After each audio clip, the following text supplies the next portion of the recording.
Cómo me encanta esta canción. En vez de Miami, decir Santo Domingo me conquistó. Nosotros seguimos disfrutando con todos ustedes en este 8 de noviembre, cada día más cerca de Navidad. Y si usted no ha pensado qué comprar y está pensando en comprar, regalar un perfume, regalar recuerdos, y está pensando en 120, 140, 180 dólares, no gaste ese dineral. Usted ahora tiene la opción de gastar 20, 15, 5 dólares para tener un detalle con esa persona especial y regala calidad. ¿Dónde? Muy fácil, tome nota. Perfumarte, aquí en Santo Domingo ya está. Donde en el terminal terrestre usted puede encontrar Perfumarte y también en la avenida Sáchira 517 y Puerto Viejo. Perfumarte, usted también puede llevar su envase de perfume ya vacío y en Perfumarte se lo recargan y ahorra dinero. Recuerde que en esos tiempos de recesión hay que ahorrar dinero, pero no escatimar en calidad. Y usted consigue todo eso en Perfumarte. También, atentos amigos del Carmen, porque Perfumarte ya está en el Carmen, en la calle Eloy Alfaro y 4 de diciembre bajos el Hotel Carina. Así que ya no tiene excusas para andar bien perfumadito. Y a propósito, si usted quiere cerrar un negocio o impactar a alguien, hay perfumes con feromonas en Perfumarte, así que vaya y aprovecho. Y ahora sí vamos a continuar y vamos a nuestro segmento Chilache Manta con nuestra amiga Joana Núñez. Adelante.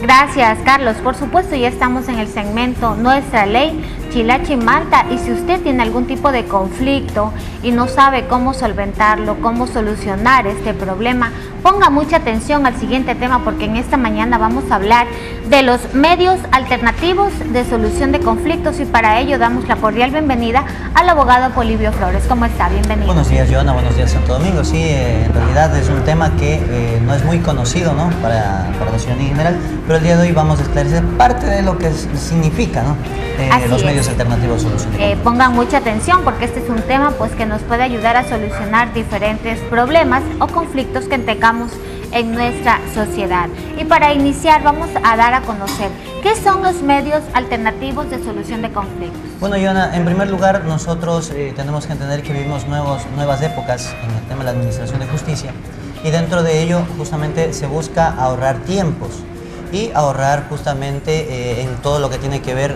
con procesos judiciales. Frente a ello hay la posibilidad, la Constitución reconoce la posibilidad de que se creen nuevas alternativas como es el arbitraje y la mediación, para que se puedan solucionar los conflictos que no tienen un mayor impacto, digamos, en los derechos de las personas que están involucradas dentro de este proceso. Entonces se reconoce, incluso en la propia Constitución, reconoce tanto el arbitraje como la mediación como medios reales que permiten la solución de conflictos dentro de algunos parámetros que la propia ley determina justamente, Joana. Ya, ¿y esto cómo se puede llegar a una solución, por ejemplo, si yo tuviera algún conflicto? A ver, vamos a poner un ejemplo. ¿Qué tal, por ejemplo, Joana, si nosotros vivimos en X cooperativa, X ciudadela, y resulta que el vecino de atrás de nuestra casa hizo una pared, y esa pared me está filtrando agua y me está provocando daños? Ahí hay un pequeño conflicto, ¿no es cierto? Ese conflicto puede llegar a un centro de mediación. También puede llegar un conflicto, ¿qué tal si yo le presté dinero a alguien, pero el monto es demasiado pequeño como para iniciar un juicio ejecutivo o un proceso de otra naturaleza? Entonces, lo que tenemos que hacer es acudir a un centro de mediación. En este caso, hay centros de mediación aquí en Santo Domingo del Consejo de la Judicatura, como también algunos otros centros privados, y obviamente presentar al mediador o al árbitro en este caso el problema para que se solucione junto con la otra parte, obviamente. Ya, ¿cuál sería el procedimiento para iniciar este tipo de medida? A ver, vamos a hablar del procedimiento que se aplica en el Consejo de la Judicatura. Aquí hay un centro de mediación que está en el Consejo de la Judicatura, funciona justamente en el Palacio de Justicia, en la avenida Quito y Río Tuache. Ahí se pueden acercar todos los ciudadanos que se crean con derecho a iniciar un proceso de esta naturaleza, y obviamente lo que van a hacer es, en primer lugar, les van a asesorar acerca del problema o del tipo de problema que tienen. Es decir, yo no puedo ir ciudadano, ¿no es cierto? Y digo, ¿sabe qué? Yo quiero mediar. No, primero van a ver si el problema que yo tengo cabe la mediación. Porque puede ser un problema más grave que sí tiene que ocurrir ante otra instancia. Pero en este caso nos van a asesorar en primer lugar.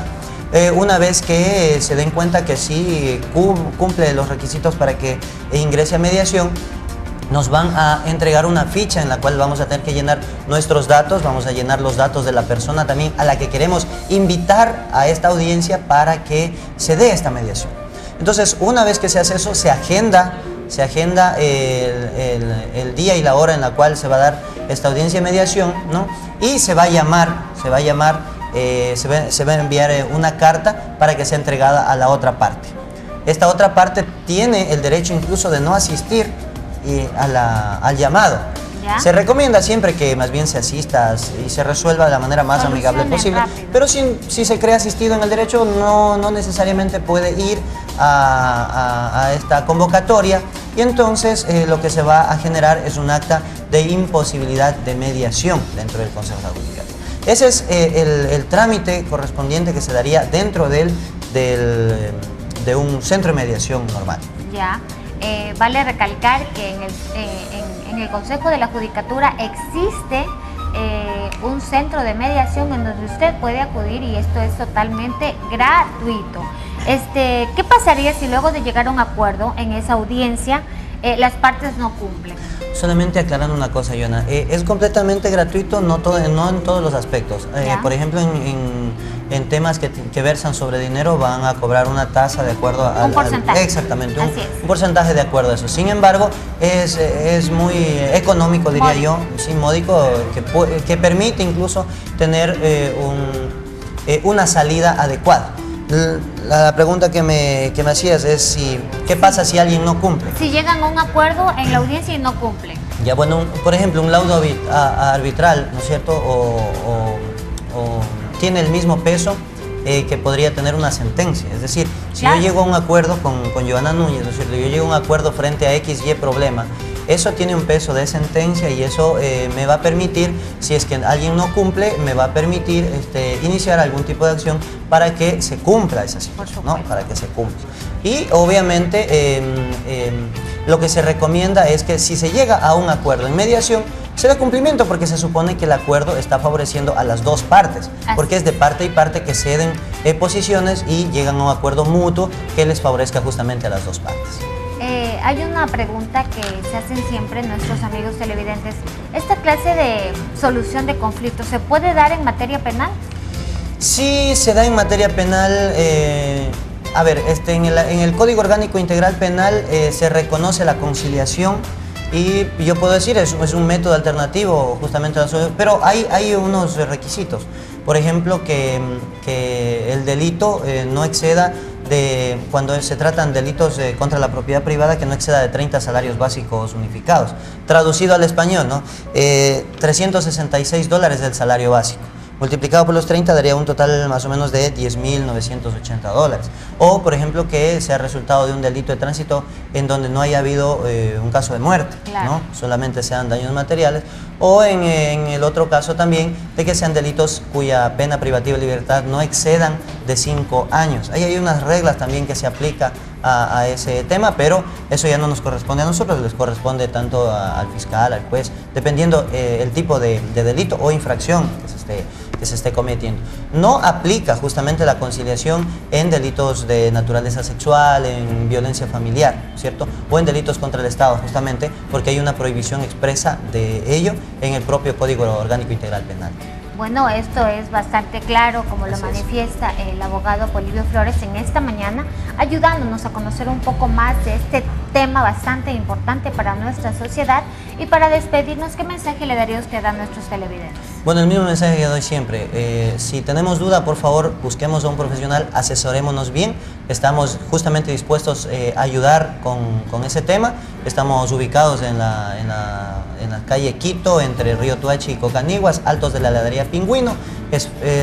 Nos pueden encontrar ahí todos los días de lunes a viernes. Así que, Joana, no hay pretexto para no tener acceso a la justicia. Estamos acá para servir a la ciudad. Así es. Muchísimas gracias, abogado, por asistir siempre a nuestra invitación y a este segmento Nuestra Ley Chilachi Manta, en donde les damos a conocer semana a semana temas de bastante interés para ustedes, nuestros televidentes. A continuación, Daniela nos tiene un segmento bastante importante porque se trata de salud, así que vamos a ver qué tema nos trae hoy en la mañana. Así es, muchísimas gracias, Joana. Ya nosotros nos encontramos en nuestro segmento de salud. El día de hoy justamente vamos a hablar de los más consentidos de la casa. Yo siempre he dicho que los perritos, los gatitos son los más consentidos porque son nuestras mascotas favoritas. En este caso vamos a tener al doctor Patricio Indriago, quien vamos a hablar de ese tema de los gatos. Todo sobre los gatos porque a veces tenemos esa curiosidad por saber muchísimo más y para eso va a estar el doctor. Bienvenido a Hola Familia. Hola, buenos días. Ahora, doctor Patricio, coméntanos un poco sobre los gatos. ¿Qué es tener gatos en la casa? Y en este caso, pues, también hablarnos un poco sobre las razas, cuántas pueden existir, porque eso de repente no lo sabemos, lo que nos están viendo. Bueno, buenos días, Santo Domingo. Hay que empezar diciendo que, de acuerdo a muchos estudios realizados, los gatos son las mascotas del futuro. Y por muchas razones fundamentales, porque viven en pequeños espacios, no se estresan, son muy independientes, pueden pasar horas jugando por sí solos con juguetes muy sencillos a bases de cuerda. El cuidado de los gatitos empieza desde que nacen, empiezan a abrir sus ojitos a partir del 7º o 10º día. Es muy importante que permanezcan con su mamá los primeros 2 meses. Debe empezar su programa de vacunación. Los gatos también tienen programas de desparasitación y vacunación para prevenir enfermedades en cuanto a su salud. Ahora una pregunta, cuando de repente estamos hablando de que los gatitos tienen que durar un aproximado de 2 meses, ¿no? con la mamá, realmente nosotros, a veces, las personas que tienen gatos o quieren regalar esos gatitos, aprovechan la primera semana y se deshacen de ellos regalándolos a otra persona. Entonces, realmente es muy importante de que ellos se alimenten por cuánto tiempo, por la leche materna, en este caso de la gata. Los gatitos deben permanecer, como lo comenté hace un segundo, con su mamá hasta los 2 meses, puesto que la leche materna de la gata tiene muchas proteínas esenciales para el desarrollo del gatito. No se debe alimentar a los gatitos con leche normal, la leche que nosotros de repente podemos comprar en el supermercado, ¿no? Nada de eso. Porque les puede generar problemas gastroentéricos. Okay. Y la cantidad de proteína que tiene la leche de la gata en este caso es superior a la que tiene la leche de vaca. Entonces, nosotros ¿a partir de qué periodo podemos empezar a vacunar a los gatitos? Todo el proceso de un buen estado de salud lo marca a partir de los 2 meses de edad, que es cuando se debe, de 1 mes y medio o 2 meses de edad, se debe destetar al gatito. Inclusive a partir de los 2 meses cuando empieza su programa de vacunación, pero el programa de desparasitación empieza al mes y medio de edad en el gatito.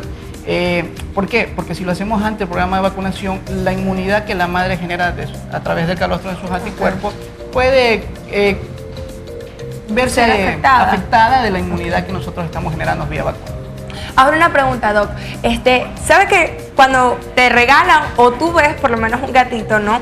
Que acaba de nacer o por lo menos que tiene 1 mes, 2 mesecitos, nosotros preguntamos, vamos a bañar el gatito.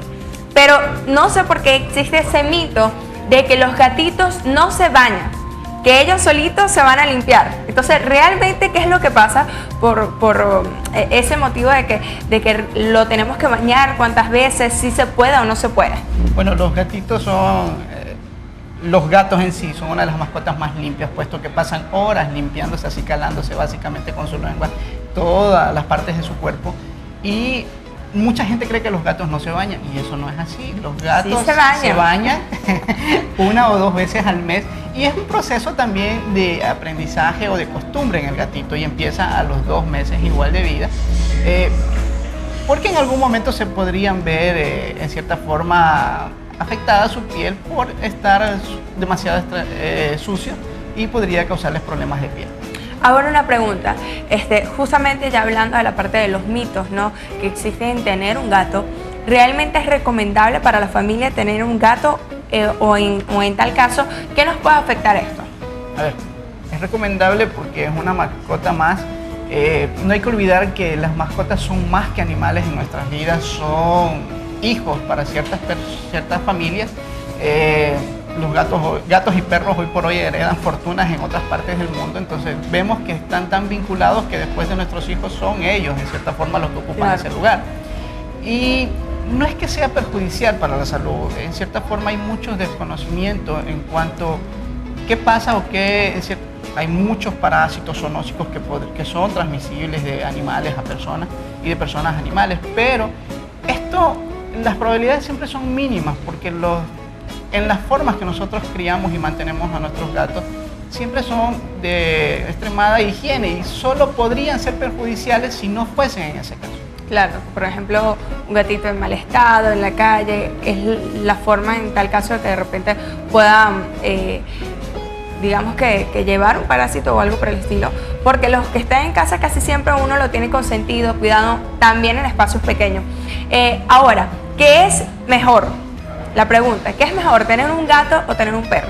Bueno, depende de la persona, yo creo, ¿verdad? Es básicamente cuestiones de gusto. Hay personas que les gustan los gatos más que los perros y hay otras personas que les gustan más los perros que los gatos. En cualquiera de los casos no hay que olvidar que los niños, sobre todo que crecen criando mascotas, son mucho más responsables en la vida porque aprenden a identificar que las mascotas no son un juguete, sino un ser vivo que hay que cuidarlo y con ello viene una responsabilidad a temprana edad, recordándoles a sus papás que siempre hay que llevar al veterinario, que por cuestiones de salud, tanto del niño, o en este caso de la familia, o del gato mismo, hay que mantener constantes visitas periódicas al veterinario.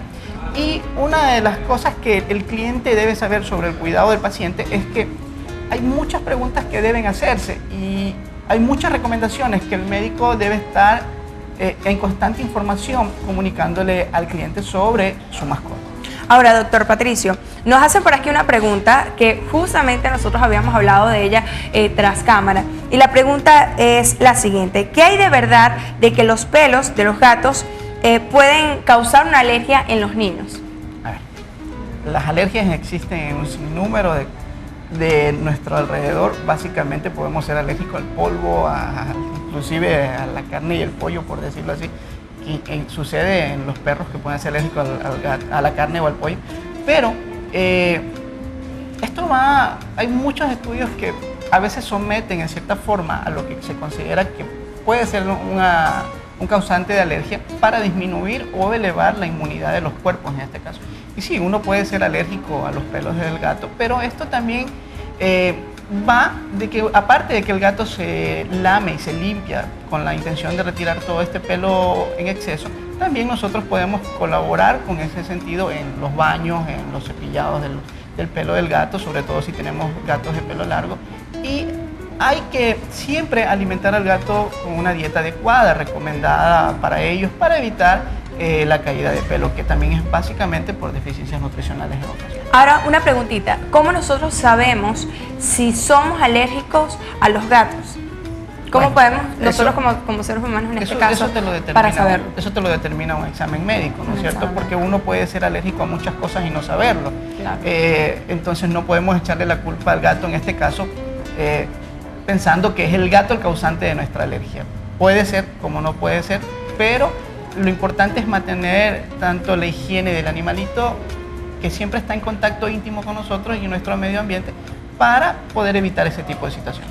Y ahora sí, sabemos de que hay cierta cantidad de razas, en este caso de gatos, pero ¿cuál es la preferida por el público o por las personas en este caso? Bueno, hay más de 100 razas de gatos en el mundo y ni siquiera yo me las sé todas. ¿Cuál es? Pero la más común, que de repente casi todo el mundo trata de agarrar. Lo más común esa son los gatitos raza mestizos que tenemos nosotros en nuestro medio, pero a mucha gente le gustan los gatitos angoras, que son estos gatitos ñatitos que de por sí generan mucha ternura, por decirlo. Tenemos los gatitos siameses, que son muy comunes en nuestro medio y que son como predilectos en cierta forma, pero mucho más allá de raza o no, es nuestra mascota y la queremos porque nos roba la sonrisa, porque nos saca de esas situaciones tristes que a veces el día a día nos hace vivir. Bueno, muchísimas gracias al doctor Patricio. En este caso, Patricio Indriago estuvo hablando con nosotros sobre el cuidado que deben tener los gatos y, por supuesto, sobre los gatos, para conocer muchísimo más del tema. Muchísimas gracias. Ahora sí, ¿dónde lo podemos ubicar? Bueno, mi clínica veterinaria se llama Entre Huellas y Bigotes. Estamos ubicados en la Santa Marta, frente a las canchas del Colegio Volta.